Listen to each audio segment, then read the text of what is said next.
এবং দুই দল দেখছি এখন পর্যন্ত একদল ইতিহাস দিয়ে এক দলকে ছোট করার চেষ্টা করছে, আর দল ধর্ম দিয়ে ছোট করার চেষ্টা করছে। এই দুইটা নিয়ে বলবেন, সাথে যদি আপনি বলেন যে যদি আপনার কথা অনুযায়ী সব ঠিক থাকে, যে না জয়যুক্ত হয়, সেটা ইম্প্যাক্টটা কি পড়তে পারে? কোনো ইম্প্যাক্ট পাবে না। অনেকে না জয়যুক্ত হলে এক নতুন গভর্নমেন্ট আসবে, সেই গভর্নমেন্ট দেশ চালাবে একই ধারায় চলবে, এবং সে তাদের মতো করে চালাবে, নতুন একটা দল আসবে, তারা এসে সংসদ গঠন করবে, সংসদ নেতা হবেন একজন। তত্ত্বাবধায়ক সরকার ব্যবস্থা কি হবে? কি তত্ত্বাবধায়ক সরকার ব্যবস্থা? তত্ত্বাবধায়ক সরকার একটিভাবে তো আছে, এটা একটিভাবে মধ্যে আছে না, তত্ত্বাবধায়ক সরকার ব্যবস্থা আছে তো। যদি বিএনপি আসে, বিএনপি তত্ত্বাবধায়ক সরকার ব্যবস্থা কায়েম করবে।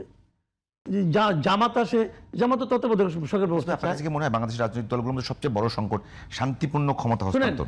সেই জায়গাটাতে কি আসছে সবাই? আমি একটা কথা বলি, মানসিকতা তৈরি হয়েছে। জুলাই সনদ আছে না, এই জুলাই সনদে যা যা কথা আছে এগুলি কি আর কোথাও নাই? এটা কি জুলাই সনদে আপনাকে কায়েম করতে হবে? জুলাই সনদে সবকিছু কি ভালো? সবকিছু কি ভালো? অনেক কিছু দিয়ে আমার আপত্তি আছে, আবার অনেক কিছু ভালো। একটা আইনি বাধ্যবাধকতা, আইনি বাধ্যবাধকতা দেওয়া উচিত না ভাই? জুলাই সনদের কোনো আইনি ভিত্তি নাই, জুলাই সনদের কোনো আইনি ভিত্তি নাই। জুলাই সনদে পাস করে, তবুও কোনো আইনি ভিত্তি তৈরি হবে না। আইনি ভিত্তি হবে তখন, হানা ভোটটাই তো আইনি ভিত্তি নাই। আইনি ভিত্তি হবে তখন যখন এটা পরবর্তী সংসদ এটাকে অনুমোদন করবে। পরবর্তী সংসদ অনুমোদনের আগ পর্যন্ত এগুলি কোনো কিছু কোনো আইনি ভিত্তি নাই। বলে দিলাম না, এই যে এখন এইটা করতেছে, ওইটা করতে, এই যে মনে করেন আপনার আওয়ামী লীগকে স্থগিত করছে, আওয়ামী লীগের কার্যক্রম স্থগিত করছে না, এগুলো কোনো আইনি ভিত্তি আছে নাকি? আগামী গভর্নমেন্ট যখন আসবে, আসে নিয়ে একটা সংসদ হবে, যদি সেই সংসদ প্রথম 30 দিনের মধ্যে এই ব্যাপারে কোনো সিদ্ধান্ত না নেয়, এই ব্যাপারে কোনো সিদ্ধান্ত যদি না নেয়, অথবা না, কিছুই বললো না, চুপচাপ বসে থাকলো, তাহলে এই জিনিসটা বাতিল হয়ে যাবে। যত অধ্যাদেশ আছে সব বাতিল হয়ে যাবে।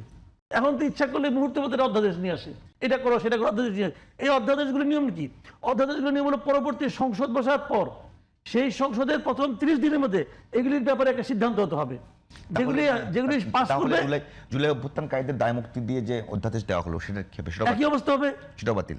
নতুন সংসদ যদি এটাকে গ্রহণ না করে, বাতিল। সিম্পল ভাই, এগুলি নিয়ে এত গবেষণা কিছু না, এটা তো রকেট সায়েন্স না। এগুলো আমরা বহু দেখছি, যে অধ্যাদেশকে তারা অনুমোদন না করবে সব বাতিল, যেগুলি তারা বাতিল করে দেবে বাতিল, এবং যেগুলি নিয়ে যদি 30 দিনের মধ্যে আলোচনা না হয় তাও বাতিল। তাহলে কি তাহলে এইটাই মানে বেল আছে নাকি রে ভাই? মাসুদ ভাই, এইটাই বলি, তাহলে এইটাই কেউ যে জুলাই, আমি বলি দায় মুক্তি কি আগামী নির্বাচনের প্রধান ইস্যু হবে? না, কোনো ইস্যু না। ওগুলি যারা দিয়েছে এটা তাদের মনের শান্তি। তাহলে আমি আপনাকে যেটা বলছি যে একেবারে যদি আপনি বলেন যে জুলাই অভ্যুত্থানে যারা অভ্যুত্থানকারী ছিলেন তাদের সিকিউরিটি নিশ্চিত করার জন্য সবাই ঐক্যমত্য পোষণ জুলাই অভ্যুত্থানটা কে করছে বলেন তো আপনি আমাকে? ছাত্র জনগণ করছে। সামনে কিছু মুখ ছিল যাদেরকে আসামি করা যায়, সামনে যারা আসামি করা যায়, আসামি করলে সবাই করতে হবে।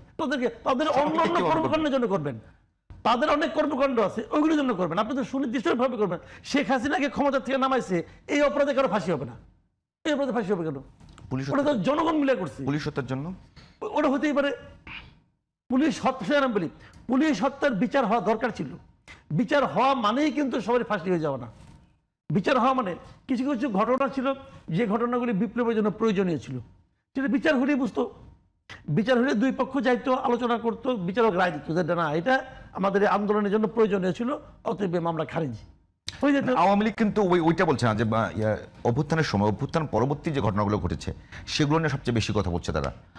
আওয়ামী লীগ কি বলছেন আপনি? আওয়ামী লীগের ব্যাপার, এটা আমার ব্যাপার না।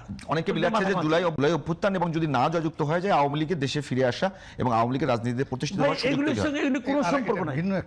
জয়যুক্ত হলেও আওয়ামী লীগের দেশে আসবে, ফেরত আসবে না কেন?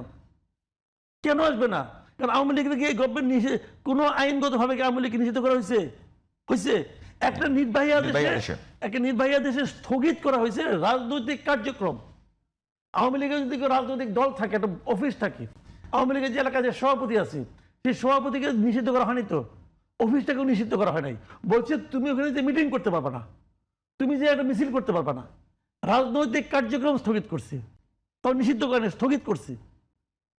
তাহলে ভোটের সঙ্গে না ভোটের সঙ্গে আওয়ামী লীগের ফেরা না ফেরা কি সম্পর্ক? আওয়ামী লীগের ফেরা না ফেরার সঙ্গে সম্পর্ক হলো যে মামলাটা হয়েছে সেই আইসিটি, সেই মামলার উপর ডিপেন্ড করবে আওয়ামী লীগের ফেরা না ফেরা। এর সঙ্গে না কি সম্পর্ক? আজকে মানুষে ভয় দেখায়, ফালতু তো।